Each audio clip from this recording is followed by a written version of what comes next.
Histoire qui n'ont à première vue rien de commun.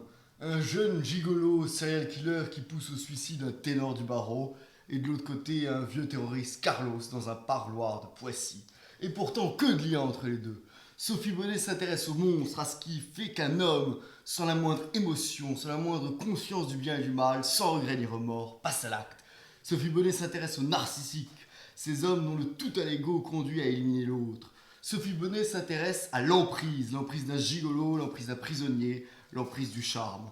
Enfin, Sophie Bonnet ne s'intéresse pas aux héros, elle s'intéresse aux anti-héros, à ces losers magnifiques et dangereux, avec qui l'histoire ne finira jamais en épopée, mais dans une terrible déception. Sophie Bonnet, bonsoir. Bonsoir. Alors, on va parler d'un nouveau livre que vous venez de sortir, qui s'appelle Le Maître et l'Assassin, qui est une sorte de portrait croisé entre deux personnes que tout oppose. D'un côté un ténor du barreau, de l'autre un gigolo, même une pute. D'un côté un homme très laid, de l'autre un homme très beau. D'un côté un des hommes les plus puissants de France, de l'autre côté un dandy un peu marginal. D'un côté quelqu'un dans la lumière, l'opulence, et de l'autre côté quelqu'un dans les bas-fonds des nuits parisiennes. Ils vont être amants pendant 20 ans, un va se suicider par noyade et l'autre peu après va se suicider, ou en tout cas se laisser mourir en arrêtant son traitement. Alors, tout a commencé avec un article du JDD. Racontez-nous comment ça s'est passé. Alors effectivement, toute cette histoire a commencé lorsque je suis tombée, donc c'était en 2013, sur un article du JDD. C'était un portrait d'Alexandre Despalières, qui est un gigolo à la beauté absolument solaire. Et cet article, qui avait été écrit un petit peu auparavant, racontait donc la façon dont Alexandre Despalières avait empoisonné probablement son mari, Peter Aikin, qui était un magnat australien, un des dirigeants de la Warner, un homme immensément riche. Et donc, en fait, il l'avait épousée en lui faisant croire, toute une mystification extraordinaire. Il lui avait dit « Je suis millionnaire, épouse-moi, je vais mourir, je suis en fin de vie, et comme ça, tu vas hériter de mon immense fortune, tous mes appartements, mon entreprise, voilà, etc. » Et donc, et Peter Aikin tombe dans le panneau, et en fait, très rapidement, il est empoisonné. Et donc, c'est Alexandre qui hérite de cette immense fortune. Il y a plus de 15 millions d'euros. Et les choses assez rapidement se gâtent.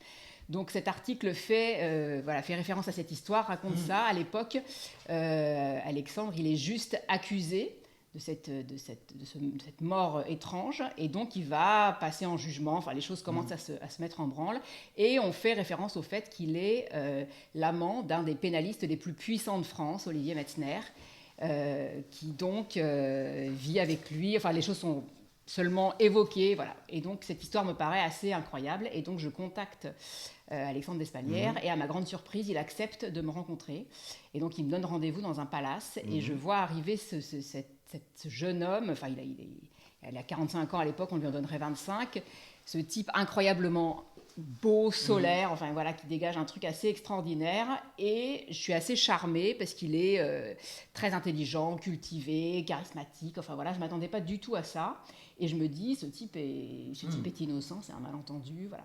Et donc, on commence à se voir toutes les semaines. Et donc, je lui dis que j'ai un projet de livre sur lui, éventuellement. Enfin voilà, les choses ne sont pas très claires. Mais enfin, lui, il est tout à fait intéressé. Et puis voilà, on commence à se voir, et c'est comme ça que l'histoire commence. Et ce qui est très intéressant, c'est que les psychiatres, quand ils l'ont expertisé, ont dit qu'il avait une faille narcissique majeure. C'est-à-dire, en fait, quelque chose qui s'est fixé dans l'enfance et qui ne se guérit pas, de quelqu'un qui, finalement, va mimer des émotions de tristesse, de joie, mais tel un serial killer ne va en ressentir aucune, et donc pourrait être prêt, finalement, à n'importe quoi.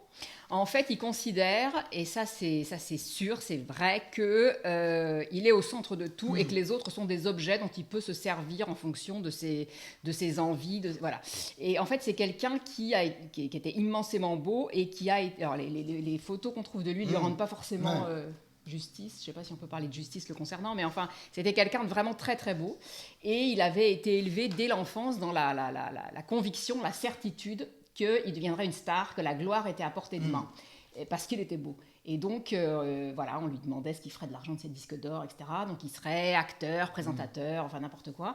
Mais les choses allaient marcher de manière incroyable. Donc, il s'est construit là-dedans. Et en fait, quand ça s'est gâté, il a considéré que finalement, les autres n'étaient qu'à son service et il pouvait les utiliser pour obtenir ce qui lui était dû. Parce que la gloire, le pouvoir et l'argent lui étaient dus. Voilà. Oui, et c'est très intéressant aussi parce que sa famille, on se demande comment on grandit, est une sorte déjà de famille qui l'adule. Pour eux, c'est Dieu sur terre. Alors, absolument. La mère lui apporte de la cocaïne le matin, enfin, c'est complètement lunaire. Et le pire, c'est que finalement, c'est une famille aussi qui se rêve autre chose. Ils ont un petit appart minable ailleurs, mais dans leur tête, ils sont richissimes, ils ont des choses cachées alors qu'ils n'ont rien, quoi. Le père est un grand mythomane, absolument. Donc le père dit tout de suite à ses 3 fils, en fait il leur donne des prénoms d'empereurs, et il dit à ses 3 fils, tout ce que vous pouvez prendre grâce à votre beauté, prenez-le, servez-vous. Voilà, ça leur est dû, et il est persuadé qu'au moins l'un de ses fils va extraire la famille de cette espèce de marasme. Enfin, ce marasme, c'est lui qui considère les choses comme ça, parce qu'ils n'ont pas du tout une vie miséreuse. Mais le père considère déjà qu'ils ont droit à autre chose, et que les d'Espalières vont devenir autre chose grâce à l'un de ses fils. Alors, il ne sait pas encore lequel, mais on mise beaucoup sur Alexandre, qui est le plus prometteur, l'enfant sur lequel on mise. Il y a ça de comment avec les parents et le fils, c'est que le fils n'a qu'une envie, c'est de s'extraire de cette vie-là. Pour lui, c'est une petite vie nulle, c'est glauque, c'est monstrueux. Et les parents, alors qu'ils sont dans cette vie-là, eux aussi ont des rêves qui projettent sur leur fils. Et quand le fils commence à raconter n'importe quoi, à voler, à extorquer, à empoisonner, et il commence à raconter des histoires invraisemblables, il prétend qu'il est le fils caché d'Elizabeth Taylor, etc., les parents acquiescent. Les parents laissent faire de manière complètement folle, parce qu'ils pensent de toute façon que quelque part ça va marcher, et que grâce à ces affabulations, ils vont, leur vie va prendre un tour différent. Et il y a aussi le fait que, alors à 16 ans, je crois qu'il l'apprend un tout petit peu après, il est contaminé par le sida. Absolument, et là il y a une volonté de vengeance, il se dit de toute façon je me vengerai, donc je contaminerai d'autres, et surtout à partir du moment où je vais mourir, tout est permis, il n'y a plus de morale, il n'y a plus de bien, plus de mal, on s'en fout. Absolument, donc il passe un pacte avec le diable. Et donc il se persuade que il donne son âme au diable, et en échange il va avoir quelques années de vie supplémentaires, et puis la gloire, l'argent, ça va enfin arriver. Et donc finalement tout le monde meurt autour de lui, tous les gens qui sont malades meurent sauf lui, et donc il se dit que finalement le pacte avec le diable a fonctionné, et que il n'y a plus de crainte morale à avoir par rapport à ce qui peut se passer. Et en fait il va commencer à empoisonner les gens, à utiliser les poisons, mais au début c'est pas du tout pour tuer, c'est pour mettre les gens sous emprise, pour obtenir ceci, cela, des petits avantages, etc.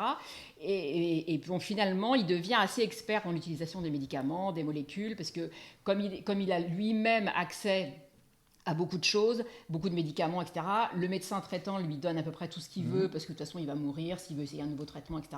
Donc, il teste des tas de molécules, il devient assez expert, et puis il en fait avaler autour de lui. Oui, parce qu'il a des ordonnances vierges, il a à peu près tout ce qu'il veut, et comme on l'appelait Vidal, il connaissait toutes les substances, tous les produits, et donc c'est ça ce qui va faire naître en quelque sorte son...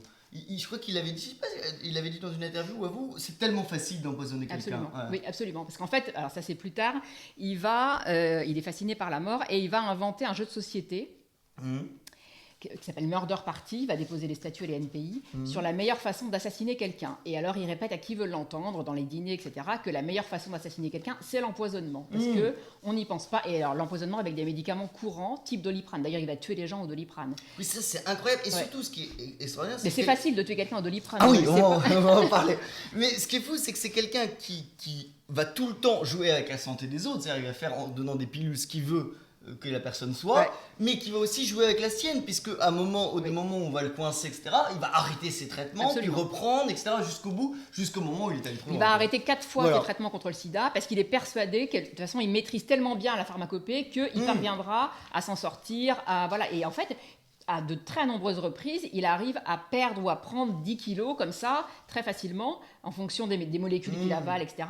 Et alors, il se fait pousser des filaments blancs dans la bouche, par exemple. Enfin, il obtient des tas de choses qu'il maîtrise très bien. Et puis, et voilà. Et donc, il arrête, les 3 premières fois, quand il arrête le traitement, ça passe. Donc, il tombe dans un état vraiment très, très compliqué, physiquement, mais il remonte la barre. Et puis, la 4e fois, alors là, c'est plus possible. Et là, en fait, il tombe dans un état comateux. Ouais, et alors, il fait aussi pas me croire qu'il est fils d'Elisabeth Taylor, ou est sur le chanteur d'un groupe Morten, suédois. Ouais, en fait, il se fait passer pour le chanteur du groupe AA, qui est un groupe qui qui cartonne à l'époque. Et alors, il y a une vague ressemblance, effectivement, quand même, avec le chanteur. Et à l'époque, il n'y a pas Internet. Il y a quelques journaux, etc. Mais c'est quand même beaucoup plus dur de vérifier les informations. Et donc, on l'arrête dans la rue pour lui demander de signer des autographes. Et il se dit, tiens, je vais utiliser ce filon-là. Et c'est très bizarre parce qu'en fait, dans toute sa jeunesse, il va y avoir une cour de vieux monsieur qui vont défiler dans cet appartement, de jeunes michetots, de jeunes garçons. Et les parents vont un peu comme un enfant tout puissant, un enfant roi, quoi. C'est vraiment l'enfant qui peut tout. En fait, il va bénéficier de l'arrivée à l'époque du Minitel. Et donc, il y a tout un tas de sites 3615, codes, etc., qui permettent à de nombreux messieurs qui ont une vie hétérosexuelle, qui en fait sont homosexuels, mais qui ne peuvent pas s'afficher parce que les choses sont quand même différentes à l'époque. Ça va leur permettre de rencontrer des jeunes garçons, ce qui leur était impossible jusque-là. Et donc, lui, il va bénéficier de cette facilité nouvelle et inespérée pour rencontrer tout un tas de gens qui vont lui être utiles pour se faire des relations professionnellement, etc. Parce qu'en fait, il pense qu'il va, il fait des disques, il fait des petites choses, etc. à droite et à gauche. Et puis il met ses vieux monsieur dans son lit et il gagne de l'argent. Il gagne beaucoup d'argent. Aussi, il a un fantasme de célébrité. Il veut être de ça, mais pour lui, être une star, c'est un truc abstrait. Il veut rien faire. Il veut être une star, mais de but en blanc. Voilà. D'ailleurs, il est un peu à l'avance sur la télé-réalité et tout ça, parce qu'il veut être une star, mais sans rien faire. Sans rien faire, absolument. Il est une star. Il enregistre une chanson à un moment. Ça s'appelle L'amour à mort. Et donc il ne sait pas chanter. Et alors il fait aucun effort. Le type la personne qui s'occupe de l'enregistrement, tout le monde est absolument au bout du rouleau. Il fait rien. Aucun effort. Et donc ils sont obligés de faire enregistrer d'autres types à sa place. Enfin c'est une espèce de, on met des chœurs. Enfin bon. Et c'est un fiasco complet. Donc évidemment le disque ne marche pas. Il y a beaucoup de retard. Enfin voilà. Mais il fait aucun effort et il est persuadé que de toute façon les gens autour de lui sont des minables. Ça c'est vraiment une conviction profonde. Et que ça va marcher, il suffit d'attendre et on va enfin reconnaître son immense talent. Alors, le maître et l'assassin, le maître c'est Olivier Messner, un des avocats les plus puissants de France, qui a un parcours très étrange, parce que c'est quelqu'un qui n'était pas très bon orateur, pas très bon, et qui a eu le génie du vice de procédure. C'est-à-dire qu'il arrivait à trouver des vices de procédure, un énorme bosseur, personnage très laid, seul, sans amis, qui s'entoure de minés ou de gigolos qui payent, et dépressif, cocaïnomane, alcoolique. C'est quelqu'un d'assez touchant quand même finalement, et qui était persuadé qu'il était tellement laid que personne ne pourrait l'aimer pour lui-même et qu'il serait obligé de payer. Alors, ce qui est faux, je pense, mais enfin, il s'est construit vraiment dans cette certitude-là, et il a eu des rapports amicaux, amoureux, toujours très compliqués, parce qu'il avait cette certitude qu'il fallait qu'il distribue les billets, et il a très tôt commencé à payer des gigolos, dont Alexandre. Il est tombé fou amoureux d'Alexandre. Et est-ce que les deux n'avaient pas aussi en commun d'avoir un rapport dévoyé à la réalité? C'est-à-dire que les deux, Alexandre, il refuse la réalité, visiblement. Mais Metzner aussi, c'est des grands menteurs, tous les deux. Metzner, il raconte n'importe quoi également. Alors Metzner ment de manière beaucoup plus habile, et beaucoup plus dans la durée, parce qu'Alexandre, quand il obtient ce qu'il veut, en fait, il pète les plombs, et puis ça, assez rapidement, les choses se gâtent. Metzner, c'est quelqu'un qui a été un des personnages les plus puissants de l'État, qui parvenait à faire croire qu'il faisait des frégates avec Tabarly. Il savait pas naviguer, ou très mal. Il arrivait à faire croire des choses. Enfin, je veux dire, les différentes personnes qui le connaissaient avaient une version de sa vie complètement différente. Il mentait à tout le monde. Il faisait croire qu'il avait un enfant. C'était un menteur très doué, mais incroyable. Il mentait à tout le monde. Oui, et il y a aussi ce point commun entre les deux, que les deux finalement vont un peu comme des acteurs de théâtre. Alors, Alexandre, il va prendre sa cocaïne et ses vêtements dans son petit appartement. Il va sortir à Paris, et là, c'est comme s'il avait revêtu son habit de lumière. Il va mettre tout Paris dans son lit. C'est compliqué de citer les noms, mais c'est vraiment quelqu'un qui va coucher avec tout Paris, quoi.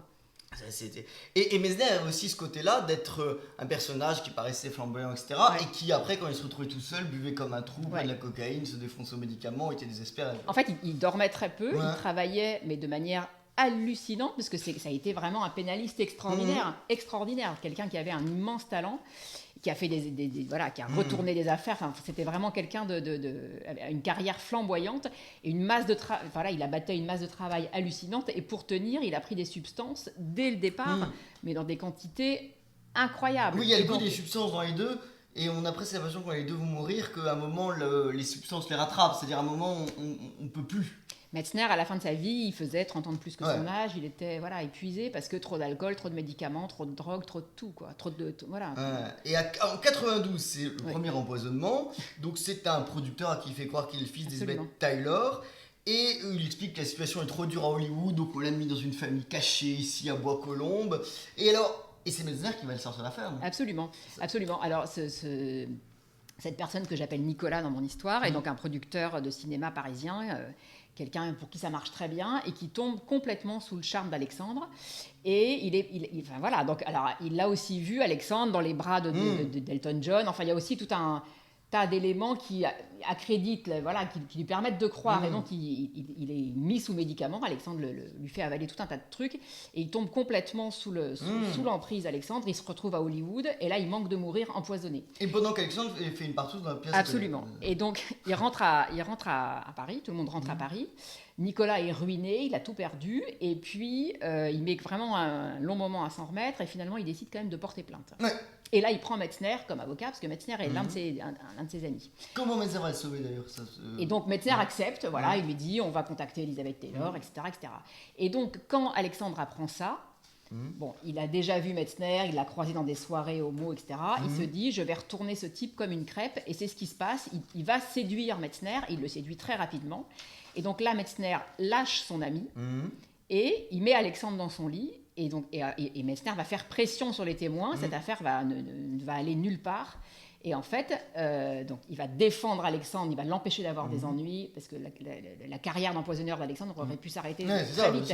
Et Metzner sait pertinemment qu'il met un empoisonneur dans son lit. Il le sait, je veux dire, il sait très bien à qui il a affaire. Donc quand les morts par la suite vont arriver, les autres morts, les autres empoisonnements, il ne sera pas surpris un instant. Il sait très bien qui est Alexandre. Est-ce que Metzner, d'une certaine façon, un type qui avait les honneurs, avait pas une sorte de goût du soufre, goût des doubles vies, goût des choses glauques pour ce personnage qui était reçu par Sarkozy, un goût des bas-fonds, un goût de... Je pense que c'était quelqu'un pour qui, comment dire, il avait une ambition professionnelle complètement folle, et en même temps, il voulait se prouver qu'il était, voilà, qu'il avait Paris à ses pieds, voilà, la puissance dans tous les domaines. Donc effectivement, il pouvait prendre des très grands risques en s'imaginant que de toute façon, il était protégé. Mais c'est quelqu'un qui a été très loin. Oui, voilà. Mais alors la famille d'Espalières, les 4 membres de la famille meurent en 1 an, les parents, le père et le mère.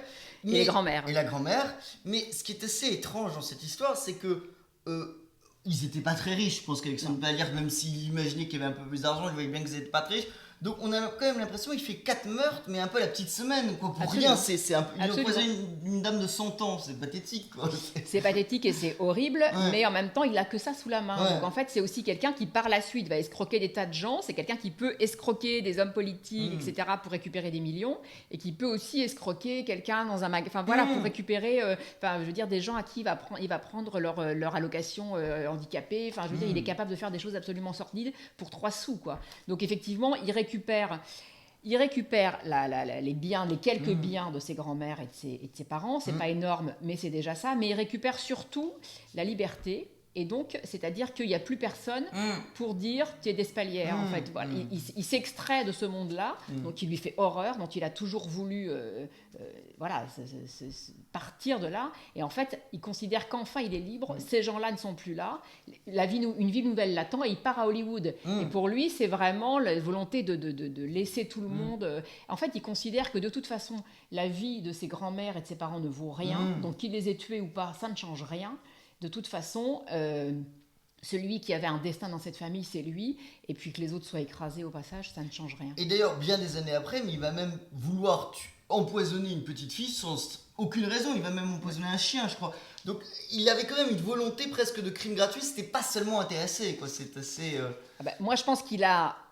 Vraiment, j'ai la conviction... Alors, c'est quelqu'un qui n'a jamais été jugé. Mais moi, j'ai la conviction qu'il a tué au moins 5 personnes. Je pense qu'il y a d'autres cadavres dans les placards. Après, des gens qui ont été empoisonnés, c'est-à-dire rendus malades, j'en ai retrouvé plusieurs dizaines. Après, effectivement, c'est toujours dans un but précis. Une fois, il laisse des médicaments en espérant qu'un enfant les avale. Là, c'est de la vengeance. Voilà. Mais généralement, sinon, il a un but en tête. Voilà, il commet quelques actes comme ça, gratuits, de pure perversité. Mais sinon, c'est toujours dans un intérêt. Alors, sa famille, il demande à chaque fois une incinération rapide, des obsèques hyper bâclées. Et je crois qu'on a découvert dans sa mère 15 médocs différents, du Solupred, Rivotril, Prozac, Zoloft, Stilnox... C'était dément, quoi. Ouais, Effectivement, et sa mère a laissé une lettre assez absurde, en fait. Donc, voilà, ça a été fait... Enfin, c'est passé pour un suicide, mais tout le monde savait très bien que sa mère n'a absolument pas pu écrire cette lettre. Elle n'aurait pas été capable de l'écrire. Non, voilà, absolument. Et sa mère, ce qui est assez sûr, enfin moi j'ai retrouvé des gens à qui Alexandre avait demandé d'aller empoisonner les grands-mères, et puis ces gens-là ont refusé, donc il s'est dit qu'il était obligé de faire le boulot lui-même. Sa mère, je pense qu'elle avait tout à fait compris ce qui se passait, elle est restée jusqu'au bout, mais je pense qu'elle avait fini par comprendre qui était son fils. Et il leur fait avaler effectivement tout un tas de trucs, et quand son mari va décéder, c'est pareil, il y aura des médicaments en quantité complètement invraisemblable. Et il y a aussi ce côté d'impunité, c'est-à-dire qu'à chaque fois qu'il y a un mort, il a moins de problèmes, il a plus d'argent, tout se passe bien, donc pour lui c'est un jeu, mais en fait, c'est addictif. Il a trouvé la façon assez parfaite d'assassiner les gens. Il y a très peu de gens qui empoisonnent, parce qu'en fait c'est quelque chose qu'on retrouve facilement, mais si vous empoisonnez les gens avec les médicaments du quotidien, c'est indécelable. Et alors en fait le Doliprane, ça c'est quelque chose que lui savait, enfin le paracétamol, si vous en prenez en quantité importante pendant plusieurs semaines, votre foie va lâcher. Vous allez mourir, en fait, vous allez décéder.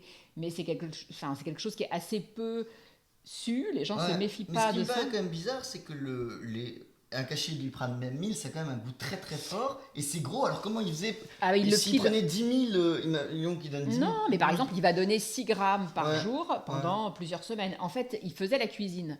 Et donc, en fait, les gens qui ont été empoisonnés, quand il habitait chez eux, c'était toujours la même méthode. C'est-à-dire que donc, il pilait les médicaments. Il avait toujours une mallette avec lui qui trimballait. Alors, il faisait des piqûres aussi, mais il avait des tas de fioles, des tas de choses, voilà. Et en fait, il faisait des plats épicés. Donc, il vous disait, je vais vous faire une petite soupe asiatique, des plats africains, etc., dans lesquels on ne sent pas le goût. Et donc, en fait, il arrivait à faire avaler des choses comme ça. Et est-ce que pour vous, c'est un serial killer ou un empoisonneur par vocation, c'est-à-dire qu'il ne pense qu'à ça toute la journée et toute sa vie est mise à ça, ou plus par accident, c'est-à-dire c'est pas une obsession chez lui, mais que ça le dérange pas? Lui, il considère qu'il a été obligé de se débarrasser des gens parce que le destin ne lui a pas rendu grâce de ce qui lui était dû. Il considère que de toute façon, il était éminemment doué et les choses auraient dû lui arriver comme ça avait été convenu. Donc de toute façon, il a fait ça, mais lui, il considère qu'il était forcé de le faire. Donc c'est une manière de voir les choses un peu particulière. Mais, alors après, en 2002, il part à Hollywood, il s'installe au Beverly Hills Hotel. Et là, c'est extraordinaire parce qu'il rencontre une sorte de veuve noire, Mme Becker, qui a dû tuer elle-même toute sa famille, et il lui dit, alors il veut qu'elle l'adopte, donc il lui dit qu'il est très malade et qu'il est richissime, donc lui espère la tuer, elle aussi espère la tuer. Absolument. Chacun espère hériter de l'autre, et les choses vont rapidement alors elle va l'adopter, et donc là il est extraordinairement content parce que sa mère biologique, il l'appelait la grosse Monique, tellement elle lui faisait honte. Et alors là, Madame Becker, elle est mince, elle est élégante, elle est cultivée. Enfin voilà, lui, il estime que ça y est, il a enfin eu la mère qu'il méritait. Quoi. Et donc ça y est, il s'appelle Alexandre Becker, il est parvenu il a atteint son but, et en fait il va commettre une erreur qu'il commet assez fréquemment, c'est-à-dire qu'il est capable vraiment de manigancer des choses extraordinairement précises, bien faites pendant des mois, et quand il parvient à son but, là en fait il vrille et tout merde en fait. Et donc là dès le soir de l'adoption, il lui dit, bon, il faut que tu me mettes sur ton testament. Et donc en fait elle comprend pas parce qu'il est censé être mourant, et elle pense qu'elle va hériter, elle espère hériter, hein. Et donc en fait là elle commence à se dire qu'il y a un problème. Alors finalement elle enquête, elle se rend assez vite compte qu'en fait il n'est pas du tout richissime. Elle décide de révoquer l'adoption, et là en fait ils sont au restaurant, et donc très rapidement il faut qu'il agisse vite, il va aux toilettes, il pile des médocs, et là elle fait un malaise, elle a extraordinairement mal au ventre tout de suite. Mais elle ne porte pas plainte, elle paye la dette qu'il a, une dette colossale au Beverly Hills, et elle dit qu'elle ne veut plus jamais entendre parler de lui, parce qu'en fait je pense, ça c'est une interprétation personnelle, mais enfin, je pense qu'elle n'a pas du tout intérêt à ce que la police et le FBI viennent fouiller dans ses propres affaires. Comment vous avez su qu'elle-même avait des affaires de son côté? Parce qu'on me l'a raconté. Ah oui, je ne sais pas si c'est dans le livre, ça. Non, peut-être pas. Si, c'est dans le livre. Si, c'est dans le livre. Oui. Et alors, ensuite, 2008, ça c'est l'œuvre de sa vie. C'est-à-dire, en fait, tout ça n'était presque des répétitions, des brouillons. C'était un essai. Voilà. Il retrouve Peter Aiken, qui était Voilà. producteur d'Elton John, qu'il avait connu bien avant. Voilà. Voilà. Ils sont restés en contact pendant des années. Et Peter Aiken, à chaque fois qu'il venait en Europe, Alexandre venait le voir, mais il était fatigué. Alexandre en avait ras-le-bol de coucher avec lui. Donc au début, il envoyait des jeunes gars faire le sale boulot à sa place. Il prenait l'argent. Et moi, on m'a raconté plusieurs fois qu'en fait, il rentrait des week-ends à Londres avec des sommes colossales dans son sac. Enfin voilà, il y a eu tout un espèce d'arrangement comme ça pendant des années et des années. Et puis un jour, Alexandre en a marre. Et il en a marre de coucher avec ce vieux type. Et donc, il le congédie. Et puis, quand il se retrouve à Hollywood, les choses ne marchent pas comme convenu. Il est obligé de se prostituer. Et donc, il se dit que bon, il va se rabattre sur Peter Aiken. Et là, il met au point le plan machiavélique habituel. Donc, il le recontacte en lui disant « Je suis devenu richissime, je vais mourir, épouse-moi, comme ça tu hériteras de mon immense Est-ce fortune. » que Aiken était plus un peu sous emprise ou intéressé par l'argent? C'était quoi Ah non, Aiken était amoureux. Ah oui, Aiken était Aiken amoureux, était c'est ça, amoureux, ouais. était amoureux, flatté, voilà. Après, les choses se gâtent très très rapidement parce qu'ils se retrouvent, ils couchent ensemble une seule fois. Et puis, très rapidement, Alexandre met Peter Aiken sous médicaments. Et puis voilà, ils vont se marier. Et puis très rapidement, Peter Aiken va mourir. En fait, à partir du moment où vous épousez quelqu'un en Grande-Bretagne, vous pouvez hériter si vous êtes marié depuis plus d'1 mois. Et Peter Aiken va mourir au bout d'1 mois et 1 jour. Et ça, c'est extraordinaire. Il se marie le 11 octobre et à partir du 11 novembre, il peut hériter, il le tue le 12. C'est quand même pas assez. D'ailleurs, ça montre aussi le fait que c'est peut-être là où il n'est pas parfait, c'est qu'en effet, il ne sait pas attendre. Oui, absolument. C'est impossible. Ça lui est impossible d'attendre. d'attendre. Pendant ce mois d'octobre, il n'a pas du tout joué la comédie. Quoi. Il était odieux, atroce. Il piquait le dentier. Alors, Peter Aiken voulait venir avec lui en boîte de nuit, il lui piquait son dentier. Enfin, voilà. C'est insupportable pour lui de faire semblant voilà. Et même, je crois que pendant le mariage, ils se sont remis chacun un chèque de 50 000 € à pas encaisser. Il l'a encaissé direct. Voilà, absolument. Il lui dit, pour preuve de notre amour, on va chacun se donner un chèque de 50 000 dollars en preuve d'amour. Et donc Peter trouve ça étrange, mais enfin bon, voilà, donc ils se remettent chacun un chèque et le lendemain, Alexandre encaisse le chèque. Donc comment ça se passe? C'est quoi? Alors avec Peter Aiken, donc le mois passe, il l'amène dans un hôtel de la rue de la Gaîté, un peu sordide. Pourquoi Alors 1 mois est passé, donc ça y est, Peter peut mourir. Ouais, ça. Alexandre va toucher le magot. Et donc, il lui dit... alors, ils sont séparés depuis plusieurs jours, là, et puis donc Alexandre arrive à convaincre Peter de le rejoindre à Paris de manière urgente, en lui disant qu'il veut lui parler de quelque chose, enfin, etc. Et donc, Peter arrive, et très rapidement, au bout de quelques heures, il commence à se sentir très mal. Il tombe, enfin ça se passe, ça va de mal en pis. Et donc, il va être emmené par le SAMU, enfin très rapidement, les choses vont très mal aller. Et donc, il va décéder dans un hôtel. Et en fait, il l'avait convaincu d'aller dans un hôtel à côté de Montparnasse, un hôtel 3 étoiles, que Peter ne connaissait pas. Et c'était pas du tout dans ses habitudes. C'est quelqu'un qui allait vraiment toujours dans les palaces. Mais Alexandre voulait, je pense, un environnement que lui maîtrisait, que lui connaissait, voilà, pour que les choses soient plus faciles pour lui. Et alors, en plus, il fallait absolument que Peter meure en France, parce que c'est beaucoup plus facile pour les incinérations, pour toutes les... Voilà, Et il fait une gaffe, parce qu'il dit « donnez-lui mon foie », etc. Donc normalement, il n'était pas censé savoir ce qu'il avait au foie. Alors voilà, quand Peter meurt, il y a une enquête très brève qui est menée, mais ça ne dure pas très longtemps. Et tout de suite, Alexandre dit... donnez-lui mon foie, prenez mon foie, donnez-lui mon foie, alors qu'à l'époque il n'est pas du tout question que Peter soit mort pour intoxication, que son foie est lâché, enfin c'est pas du tout, voilà.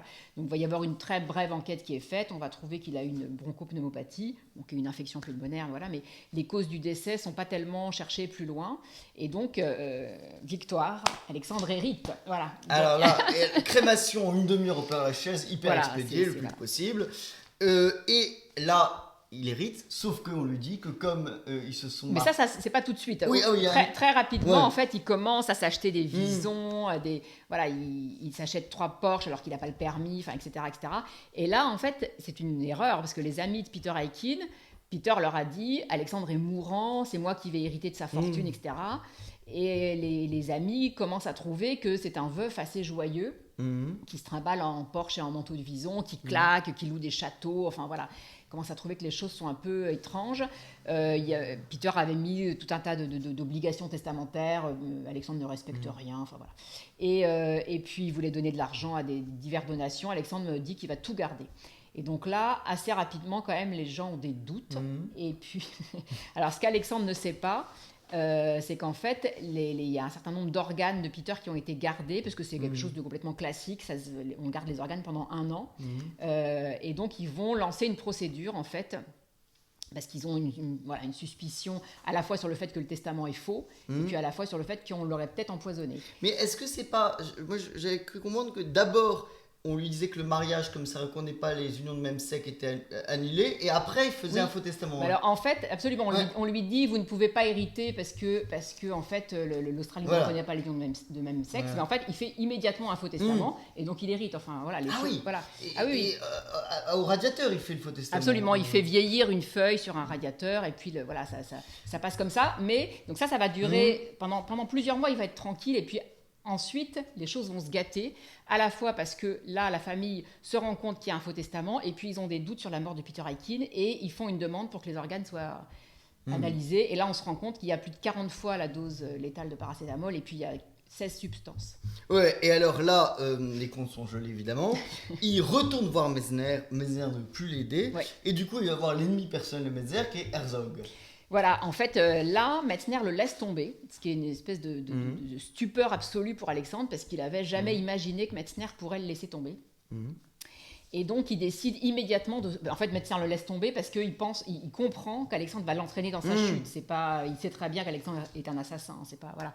Mais là, il pense qu'il a trop à perdre. C'est l'époque de Clearstream, etc. Oui, c'est pas qu'il est au milieu de l'affaire Bettencourt et que là, on sort le nom de Metzner. Absolument. Donc, il pense que, voilà... Peut-être Sarkozy qui aurait fait... oui.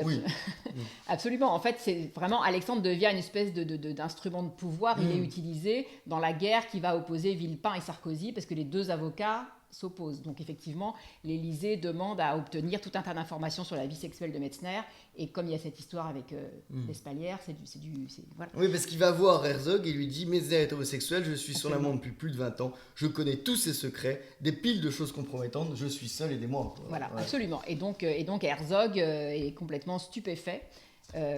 Voilà, et les deux sont très contents de ce... Voilà, et donc, alors, avant qu'il soit arrêté, il y avait une sorte d'accord qui avait été négocié avec la famille, qui rend tout, mais qui garde 600 000 €. Alors, c'est un accord à l'anglo-saxonne, voilà, où effectivement, c'est des choses qu'on ne pourrait pas imaginer en France, je pense. Mais effectivement, la famille lui dit, bon, écoutez, vous avez fait un faux testament, vous nous le rendez, vous rendez les cendres, vous rendez les diamants, les visons, les Porsche, vous rendez les 15 millions, et puis on vous donne 600 000 €.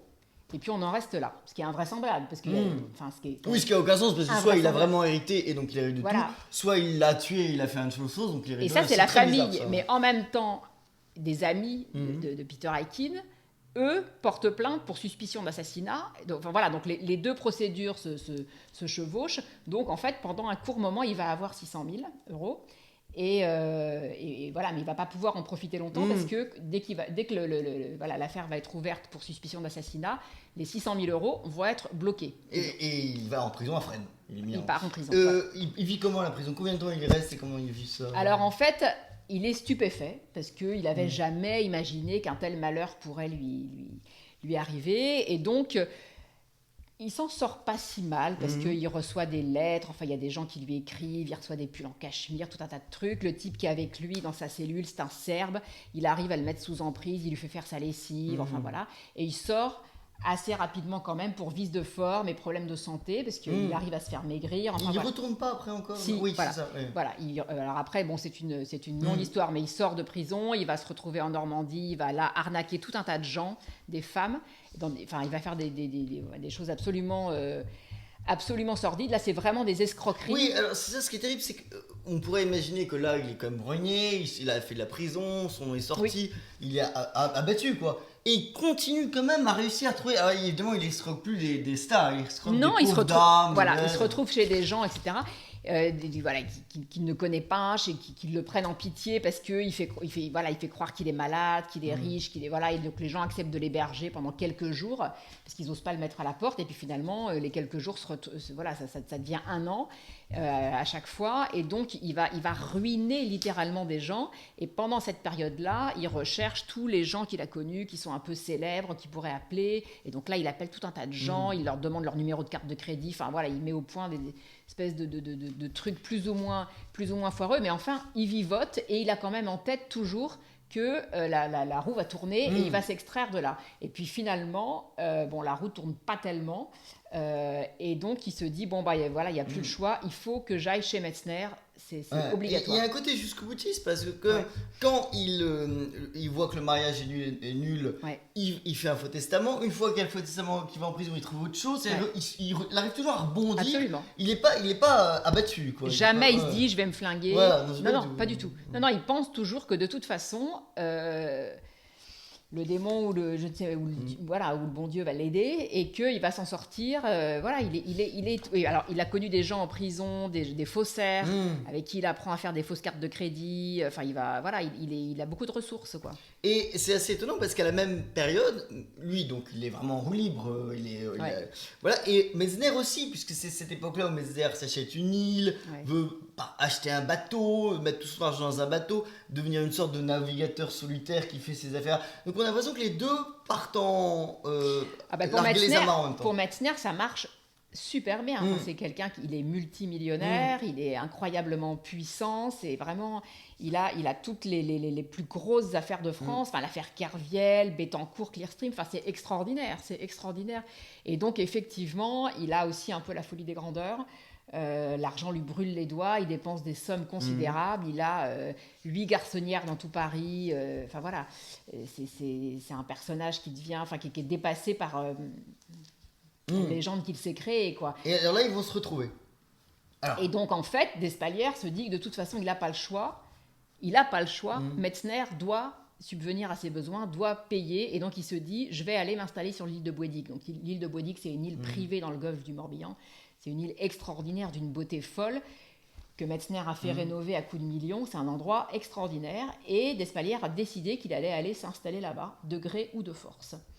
Et donc, il commence à menacer Metzner, à le faire chanter, parce qu'il connaît beaucoup de choses, beaucoup de secrets, voilà. Et donc, il décide qu'il va s'installer là-bas. Metzner, lui, achète un bateau et il se dit qu'il va s'enfuir, partir, travailler sur l'océan, quelque chose d'assez invraisemblable. Et puis, en fait, ça ne se passe pas du tout comme il espérait.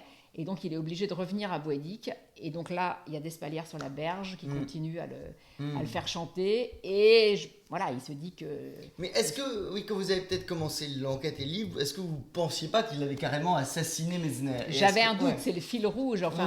Pour moi, il l'a assassiné d'une certaine manière, vraiment, parce qu'il le pousse au bout, il le fait chanter, il obtient tout ce qu'il est possible. Pour vous, c'est vraiment la cause du suicide de Metzner, c'est pas c'est une des causes majeures. C'est une des causes majeures, très clairement. C'est de la manipulation. Et vous avez cru à un moment qu'il l'aurait carrément empoisonné ou qu'il l'aurait ou ça non ? Alors, en fait, il y a des caméras sur l'eau. Donc, on voit de toute façon Metzner qui s'avance volontairement dans l'eau et qui se noie. Après, je voulais absolument savoir ce qui s'était passé entre ces deux hommes, toutes ces années, plus de 20 années pendant lesquelles ils ont été incroyablement proches, les secrets qu'ils avaient partagés, l'argent, je voulais absolument dénouer ça, quoi. Oui, et alors là, je pense à peu près cette même période-là, où, par exemple, je crois qu'il est interrogé par une télévision, je sais pas si c'était TF1, où il squatte carrément un château, le type qui a son château voit ça, son château passe en TF1, c'est lunaire, absolument. Il connaît quelqu'un qui fait le ménage dans une espèce d'immense villa normande, un haras, et donc il prend les clés et il s'installe. Il a une photo de lui avec Chirac qu'il a réussi à faire dans des conditions rocambolesques. Il pose ses affaires un peu partout. Et puis, il fait l'interview en disant, voilà, je suis chez moi, ma villa, mes chevaux, etc. Et donc l'interview passe et le propriétaire de la villa manque d'avoir un infarctus en voyant Despalières sur son canapé. Mais les choses vont fonctionner, quoi. Et après, il va faire toute la visite aux journalistes en faisant... il y a une sorte de narcissisme un peu étonnant parce que il y a toujours son Facebook qui est toujours en ligne. Et on peut voir, il partage, je crois que c'est le supplément de Canal+ qui avait fait un sujet sur lui, Tila l'assassin, ou même quand il a fait votre interview, il met interview comme si c'était un truc pour parler de lui. Alors c'est très étrange, quoi. Il est très content qu'on le sollicite, de toute façon. Il fait toujours très bonne impression au début, les choses se gâtent par la suite. Mais c'est quelqu'un qui est très demandeur comme ça, de nouvelles relations et voilà, il alimente beaucoup les réseaux sociaux. Enfin, c'est quelqu'un qui vit dans l'illusion et qui est très demandeur comme ça, qu'on parle de lui. Ça, c'est sûr. Et finalement, cette espèce de gloire posthume, c'est quelque chose qui lui ferait plaisir, je pense. Oui, d'ailleurs, il voulait être une star sans Absolument. rien faire, et être un criminel, c'est la seule façon d'être une star sans œuvre. Oui. Voilà, c'est ça. Oui. Et alors, là, à un moment, ça se garde quand même, parce qu'on dit qu'il va avoir un procès aux assises. Alors là, qu'est-ce qui se passe? Alors, on lui laisse... Alors, pendant 12 ans, il se passe quand même strictement rien. Il est Pourquoi c'est si long? C'est fou. Ah ben voilà, il y a 4 juges d'instruction qui se succèdent sur cette affaire. Il se passe rien. Donc, il est en liberté. Il trouve un nouveau mari. Voilà. Et avec qui, alors c'est quelqu'un qui est chinois, et ils vont faire passer cette personne pour le descendant, enfin l'héritier de la famille royale de Chine, donc il n'existe pas, mais voilà. Et ils vont escroquer dans le sud notamment tout un tas de palaces. Et ils vont vivre comme ça de petites escroqueries plus ou moins minables, et puis voilà, ils font des... Il avait quand même à la fin un appart pas si mal. C'était comment ils avaient ça Alors ça, c'est des arrangements, des choses... Enfin, c'est vraiment des petits bricolages, quoi. Ils arrivent toujours à vivre. Ils ont créé un espèce de système avec un site internet où ils cherchaient des investisseurs, etc. Et ils ont prétendu avoir... inventé un espèce de système pour récupérer de l'électricité gratuite, enfin voilà. Et donc, ils ont obtenu un certain nombre d'interviews, voilà, d'investissements, etc. Enfin, ils arrivent à vivre, voilà, de manière relativement correcte, et voilà, et à être laissés en paix par la justice. Finalement, après 12 ans,